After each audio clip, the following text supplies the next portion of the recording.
Selamat pagi Bapak Ibu Saudara-saudara yang diberkati oleh Tuhan. Berjumpa kembali dalam rangkaian program Marturia Ministry di hari Minggu tanggal 14 Februari 2021.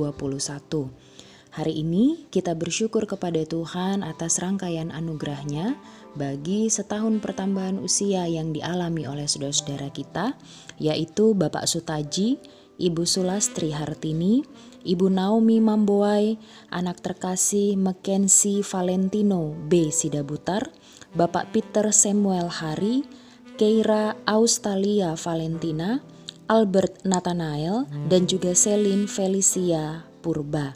Kami mengucapkan selamat ulang tahun, kiranya damai sejahtera dan sukacita bahkan hikmat daripada Tuhan senantiasa ditambahkan dalam kehidupan saudara-saudara terkasih.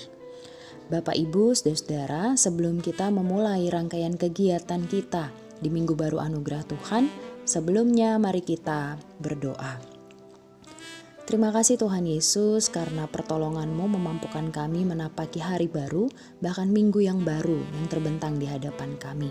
Sebelum memulai beragam kegiatan dan aktivitas kami, ada sabda kebenaran firman Tuhan yang akan kami baca dan renungkan bersama-sama. Tolonglah kami ya Tuhan, supaya kami tidak hanya sekedar menjadi pendengar, tapi karena hikmat yang daripada-Mu, kami dimampukan menjadi pelaku sabda kebenaran firman Tuhan. Dalam nama Tuhan Yesus kami berdoa dan mengucap syukur. Amin. Bacaan firman Tuhan pada pagi hari ini terdapat dalam 1 Yohanes pasalnya yang kedua, ayat yang ke-7 sampai 17. Firman Tuhan berkata, Saudara-saudara yang kekasih, bukan perintah baru yang kutuliskan kepada kamu, melainkan perintah lama yang telah ada padamu dari mulanya. Perintah lama itu ialah firman yang telah kamu dengar. Namun, perintah baru juga yang kutuliskan kepada kamu telah ternyata benar di dalam Dia dan di dalam kamu, sebab kegelapan sedang lenyap dan terang yang benar telah bercahaya.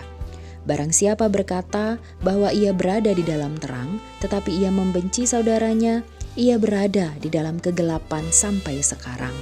Barang siapa mengasihi saudaranya, ia tetap berada di dalam terang dan di dalam dia tidak ada penyesatan. Tetapi barang siapa membenci saudaranya, ia berada di dalam kegelapan dan hidup di dalam kegelapan. Ia tidak tahu kemana ia pergi, karena kegelapan itu telah membutakan matanya. Aku menulis kepada kamu, hai anak-anak, sebab dosamu telah diampuni oleh karena namanya. Aku menulis kepada kamu, hai bapa-bapa, karena kamu telah mengenal Dia yang ada dari mulanya. Aku menulis kepada kamu, hai orang-orang muda, karena kamu telah mengalahkan yang jahat. Aku menulis kepada kamu, hai anak-anak, karena kamu mengenal Bapa. Aku menulis kepada kamu, hai bapa-bapa, karena kamu mengenal Dia yang ada dari mulanya. Aku menulis kepada kamu, hai orang-orang muda, karena kamu kuat, dan firman Allah diam di dalam kamu, dan kamu telah mengalahkan yang jahat. Janganlah kamu mengasihi dunia dan apa yang ada di dalamnya. Jikalau orang mengasihi dunia, maka kasih akan Bapa tidak ada di dalam orang itu. Sebab semua yang ada di dalam dunia, yaitu keinginan daging dan keinginan mata, serta keangkuhan hidup, bukan berasal dari Bapa, melainkan dari dunia. Dan dunia ini sedang lenyap dengan keinginannya, tetapi orang yang melakukan kehendak Allah tetap hidup selama-lamanya. Demikianlah firman Tuhan. Bapak Ibu saudara-saudara, bagian firman Tuhan yang kita baca dan renungkan bersama-sama di pagi hari ini menyampaikan tentang himbauan agar umat Tuhan dapat tetap hidup seturut dengan kehendak Tuhan dan juga berupaya untuk dapat mengesampingkan keinginan daging seperti hidup membenci saudara atau sesama. Mungkin sepintas perihal mengesampingkan keinginan daging ini terlihat amatlah sulit.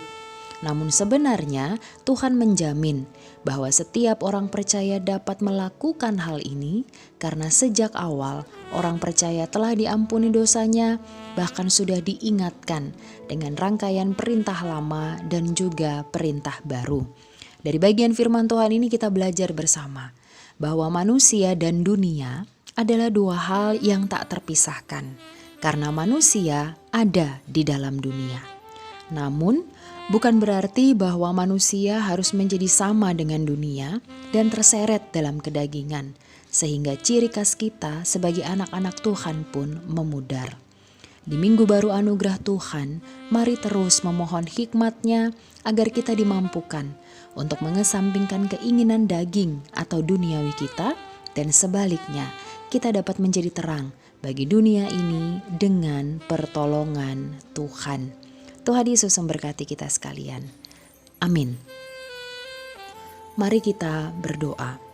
Terima kasih Tuhan Yesus untuk pertolongan Tuhan dalam hidup kami.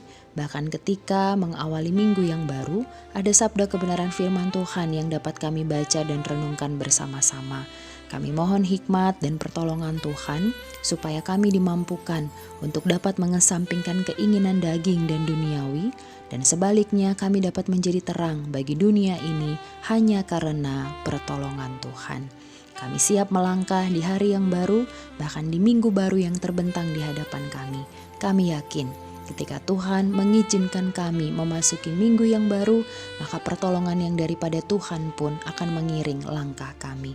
Dalam nama Tuhan Yesus kami berdoa dan mengucap syukur. Amin. Selamat berkarya Bapak Ibu saudara-saudara sekalian, selamat hari Minggu. Mari terus mengandalkan hikmat yang dari Tuhan asalnya, yang pastinya akan memampukan kita dapat menjadi terang bagi dunia ini dengan pertolongannya. Tuhan Yesus memberkati kita sekalian.